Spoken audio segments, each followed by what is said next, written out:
Job లేక ఇబ్బంది పడుతున్నారా? అయితే మెడికల్ కోడింగ్ మీకు మంచి ఆప్షన్. వెంటనే కాల్ చేసి కోర్సులో జాయిన్ అవ్వండి.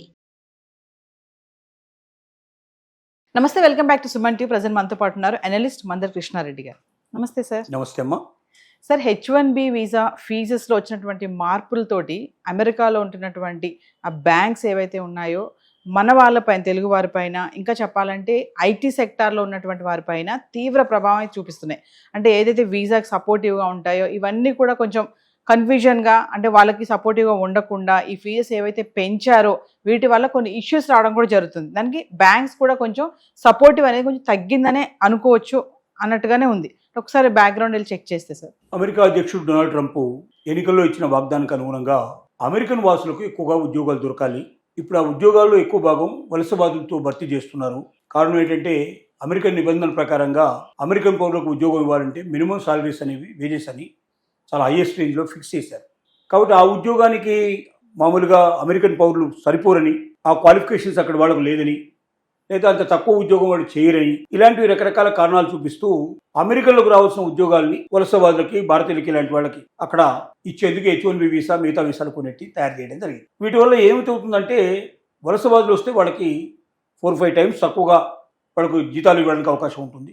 రెండోది, ఎక్కువ టైం పని చేయించుకునే అవకాశం ఉంటుంది. హాలిడేస్, సండేస్లో కూడా అవసరమైతే వాళ్ళతో వర్క్ చేయించుకునే అవకాశం ఉంటుంది. తర్వాత ఒబీడియంట్గా ఉంటారు ఎక్కువ భాగం. అమెరికన్స్ అయితే ఇలా ఉండరు, ఫ్రెండ్లీ నేచర్గా ఉంటారు. ఎంత పెద్ద ఆఫీసర్ అయినా హాయ్ అని పిలుస్తారు తప్ప వాళ్ళు సరని కానీ ఇట్లాంటి కానీ ఉండవు. అది అమెరికన్ నేచర్గా లేదు కాబట్టి మన దేశం లాంటి దేశం నుంచి వెళ్ళినప్పుడు ఖచ్చితంగా అవన్నీ పాటిస్తారు. ఇన్ని రకాల ప్రయోజనాలు ఉన్నాయి కాబట్టి ఎక్కువగా ఇండియన్స్ని లేదా ఇతర దేశాల నుంచి తీసుకొచ్చుకోవడానికి ప్రయత్నం చేయడం జరుగుతుంది.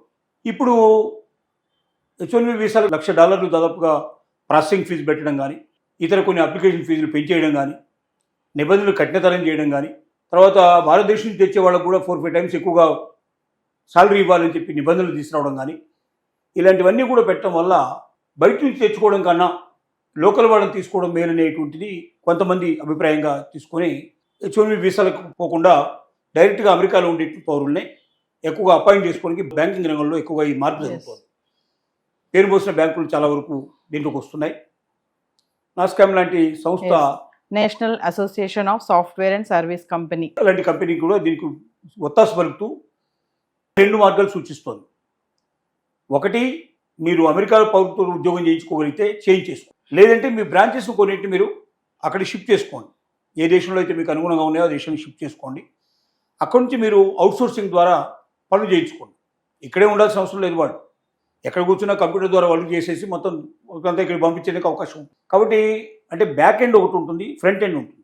ఇప్పుడు బ్యాంకు లోపల ఫ్రంట్లో కూర్చొని పనిచేసే వాళ్ళతో పాటుగా బ్యాక్ ఎండ్ వర్క్ చేసే వాళ్ళు కూడా ఉంటారు. అంటే దీని అన్నిటినీ క్లబ్ చేసి దేనికి దానిక సపరేట్ చేసేసి ఎక్కడికి పంపించాలో దానికి సంబంధించి డీటెయిల్స్ అని పంపించేటువంటి రకరకాల పత్రులు ఉంటాయి దీని లోపల. అంటే రిజర్వ్ బ్యాంక్ ఆఫ్ ఇండియా లాగా ఒక సెంట్రల్ బ్యాంక్ ఏది ఉంటుందో ఆ సెంట్రల్ బ్యాంక్ ఇన్ఫర్మేషన్ పంపించాలి.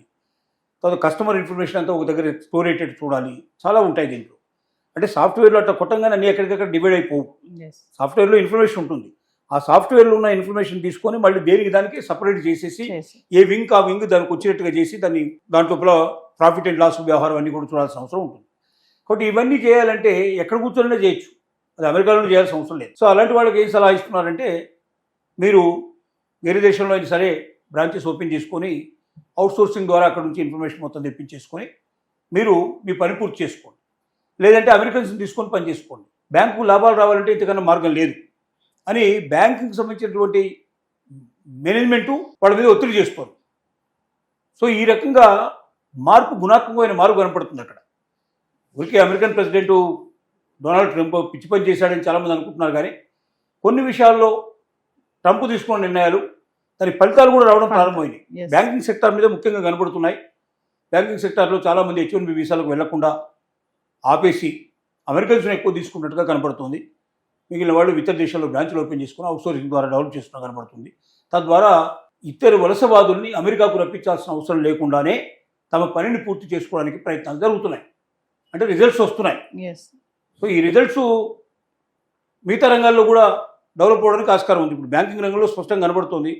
మిగతా రంగాల్లో కూడా ఒక్కో దాంట్లో ప్రవేశించినట్టయితే కొన్నాళ్ళు పోయిన తర్వాత వలసవాదుల్ని ఇతర దేశాల వాళ్ళని పిలవకుండా అమెరికన్స్కే ఉద్యోగాలు ఇచ్చేయడం, లేదా తప్పని పరిస్థితి అయితే ఆ దేశాల లోపల బ్రాంచ్లు ఓపెన్ చేసుకుని అవుట్ సోర్సింగ్ ద్వారా తెప్పించుకోవడం అనేది జరుగుతుందని దీన్ని బట్టి మనకు అర్థమవుతుంది. అంటే దీనివల్ల సార్ మన వాళ్ళు ఇక అక్కడికి వెళ్ళడం అనేది తగ్గిపోతుంది అనుకోవచ్చు అంటారా? డెఫినెట్గా తగ్గిపోతుంది. ఉద్యోగ అవకాశాలు తగ్గిపోతాయి, ఉపాధి అవకాశాలు తగ్గిపోతాయి. ఒకవేళ ఇండియాలోనే ఒకవేళ దాన్ని బ్రాంచ్ పెట్టినా ఇక్కడ ఉండే సాలరీస్ వస్తాయి కానీ అక్కడ ఉండే సాలరీస్ రావు కదా. ఇక్కడ ఉండే సాలరీస్ అంటే ఇంక ఏ కంపెనీ అయినా ఒకటే, దాంతోపాటు ఆ కంపెనీ కూడా దాంతోపాటు జాయిన్ అవుతుంది. అంటే కంపెనీ తేడా ఏం లేదు. మిగతా కంపెనీలు ఎలా ఇస్తాయో అలాగే సాలరీస్ అట్లాగే ఇస్తాయి ఇండియాలో ఉండి మనం చేసినట్టయితే. అమెరికా వెళ్తున్నాం కాబట్టి అక్కడ సాలరీస్ పెంచి ఇస్తున్నారు కాబట్టి ఎంతో కొంత మిగిల్చుకొని అక్కడ నుంచి పంపించుకోవడం కానీ లేదా వాళ్ళు అక్కడ ప్రాపర్టీస్ కూడా పెట్టుకోవడం కానీ అవకాశం ఏర్పడుతుంది. రోజు రోజుకి అమెరికాకు వెళ్ళే అవకాశాలను తగ్గించేస్తున్నారు. ఇది మన భారతీయులు గ్రహించాల్సిన అవసరం ఉంది.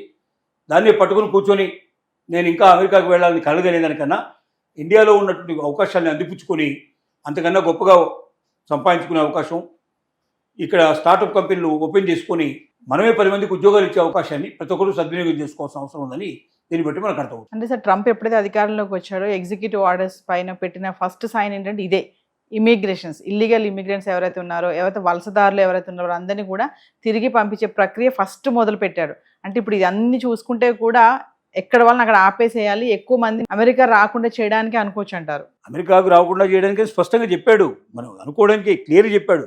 మీరు మా దేశానికి రాకండి, మా దేశం మీద డిపెండ్ అయిన వాళ్ళు ఈ దేశాన్ని వదిలిపెట్టి వెళ్ళండి, మా దేశానికి లాభం చేకూర్చేవాళ్ళు, మా దేశానికి ఆర్థికాభివృద్ధి తీసుకొచ్చేవాళ్ళు, మా దేశానికి పేరు ప్రఖ్యాతం సంపాదించే వాళ్ళు ఉన్నారు, వాళ్ళు మాత్రమే ఉండండి. లేదా మీ దేశం నుంచి డబ్బులు తీసుకొచ్చి మా దగ్గర ఖర్చు పెట్టేటైతే రండి. అంతేగాని ఇక్కడ నుంచి మాత్రం తీసుకెళ్లాలని కోరుకునే వాళ్ళు కానీ ఇక్కడి వాళ్ళ దగ్గరే డబ్బు తీసుకొని ఇక్కడే అభివృద్ధి కావాలనుకునే వాళ్ళు మాత్రం ఇక్కడ ఉండాల్సిన అవసరం లేదని చాలా స్పష్టంగా చెప్పాడు. దాని ఫలితాలు వస్తున్నట్టుగా కనబడుతుంది. బ్యాంకింగ్ సెక్టార్లో స్పష్టంగా కనబడుతున్నాయి. మిగతా సెక్టార్లో కూడా స్లోగా మిగతా సెక్టర్ అన్నిటికీ ఇది అంటుకునే అవకాశాలు ఉన్నాయి. Thank you.